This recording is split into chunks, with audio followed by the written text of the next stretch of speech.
Saudara, seorang ayah di Samarinda tega menghabisi nyawa dua buah hatinya yang masih balita.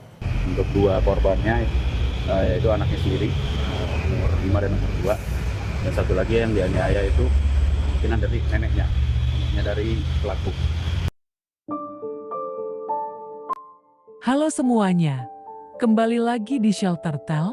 Terima kasih sudah menonton video ini, dan semoga kalian semua selalu sehat dan dilancarkan rezekinya. Cerita kasus kali ini terjadi di Samarinda, Kalimantan Timur. Seorang ayah tega menghilangkan nyawa dua anak balitanya sendiri. Bahkan seorang nenek hampir menjadi korban ketiganya. Lalu apa motif dan bagaimana kronologinya? Simak videonya sampai habis. Kasus ini terjadi di Jalan Rimbawan, Kelurahan Karanganyar, Kecamatan Sungai Kunjang, Samarinda. Kasus ini terungkap karena seorang nenek yang bernama Rukmini hendak pergi ke rumah cucunya. Pada hari Jumat tanggal 25 Juli sekitar pukul 5 sore, nenek Rukmini pergi ke rumah cucunya yang bernama Wahyu. Wahyu merupakan cucu nenek Rukmini yang berusia terbilang masih muda, yaitu 25 tahun. Walaupun begitu dia sudah mempunyai dua orang anak, kedua orang anak tersebut jatuhnya merupakan cicitnya Rukmini. Maksud hati Rukmini pergi ke rumah Wahyu adalah untuk menemui kedua cicitnya itu. Setibanya di rumah Wahyu, nenek Rukmini memasuki kamar. Namun saat tiba di dalam kamar, betapa terkejutnya Rukmini melihat kedua cicitnya sudah tidak bernyawa di atas ranjang. Kedua korban merupakan balita laki-laki, si sulung berusia 4 tahun sedangkan yang paling kecil berusia 2 tahun. Mirisnya, pelaku penghilangan nyawa kedua anak balita tersebut merupakan ayah kandung mereka sendiri, yaitu Wahyu. Bahkan, nenek Rukmini hampir menjadi korban ketiganya. Beruntung Rukmini hanya mengalami luka lebam akibat dianiaya oleh cucunya sendiri. Diberitakan bahwa nenek Rukmini sempat melarikan diri dan meminta pertolongan warga sekitar. Dengan cepat salah satu warga mengecek kondisi rumah Wahyu.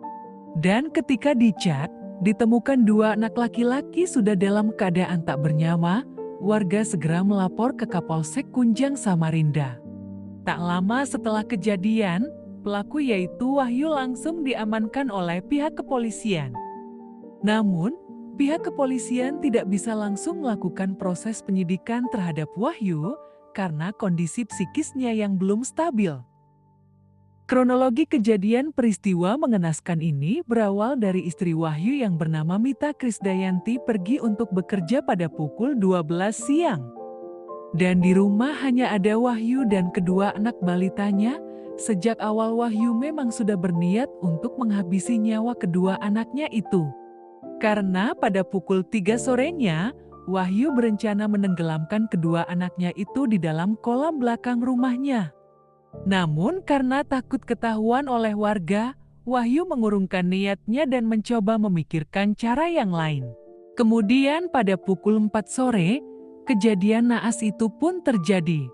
Wahyu dengan brutal menggunakan tangan kirinya untuk mencekik leher putra bungsunya yang baru berusia 2 tahun, sementara tangan kanannya menutupi mulut dan hidung si korban.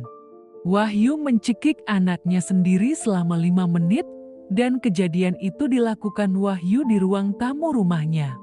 Setelah memastikan anaknya itu sudah meninggal dan sudah tidak bergerak, Wahyu menggendong jasad anaknya itu ke kamar dan membaringkannya di atas ranjang. Hal yang sama dilakukan Wahyu kepada anak pertamanya. Wahyu mencekik anak sulungnya itu hingga terbujur kaku. Korban dibawa ke tempat tidur dan dibaringkan berdampingan dengan adiknya. Dan untuk memastikan anaknya benar-benar sudah meninggal, Wahyu melilitkan kain sarung ke leher kedua anaknya itu dan menutupi jasad anaknya menggunakan kain. Usai tega menghabisi nyawa kedua anaknya, Wahyu terdiam di sudut rumahnya. Ia sempat ingin mengakhiri hidupnya dengan cara gantung diri. Namun ia mengurungkan niatnya dan hanya termenung di rumahnya. Beberapa jam setelah peristiwa tersebut, Nenek Rukmini tiba dengan niat untuk menjenguk dan bermain dengan cicitnya. Namun, Nenek Rukmini justru menjadi korban kejahatan yang dilakukan oleh Wahyu. Wahyu mulai menganiaya neneknya itu dengan cara mencekiknya hingga dia terjatuh ke lantai. Meskipun begitu, Wahyu merasa kasihan dan akhirnya melepaskan Nenek Rukmini. Untungnya Nenek Rukmini berhasil selamat dan melarikan diri, sehingga kejadian ini kemudian dapat ditangani oleh pihak kepolisian. Hanya berselang 1 jam setelah kejadian, Kapolsek Sungai Kunjang langsung mengamankan Wahyu di kediamannya dan mengumpulkan barang bukti, yaitu sarung bermotif kotak-kotak berwarna biru diduga digunakan untuk mengikat leher korban, dan 1 spray warna kuning yang digunakan untuk menutupi jasad anaknya. Menurut Kapolresta Samarinda Kombes Pol Henry Umar, pemicu dari penghabisan nyawa yang dilakukan Wahyu terhadap anak kandungnya adalah perselisihan dalam keluarga serta beban finansial yang ia hadapi, sehingga ia mengalami beban pikiran dan masalah mental.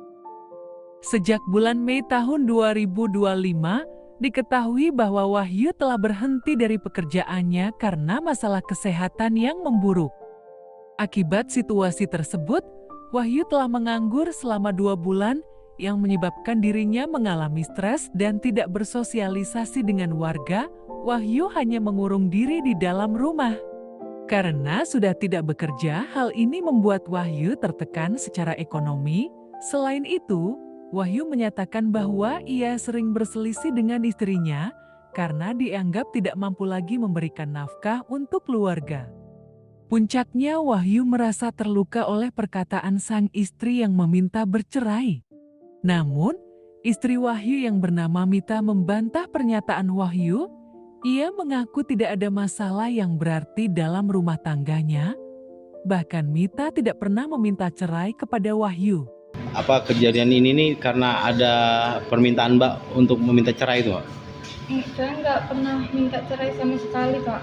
Saya bahkan nggak apa-apa dia nggak kerja, asal dia di rumah, anak saya di rumah, ada yang nungguin, saya keluar cari kerja nggak apa-apa. Saya nggak pernah ada cekcok ngomong cerai sekalipun, walaupun banyak tetangga nyuruh udah tinggalin, saya nggak pernah niatan buat ninggalin sama sekali.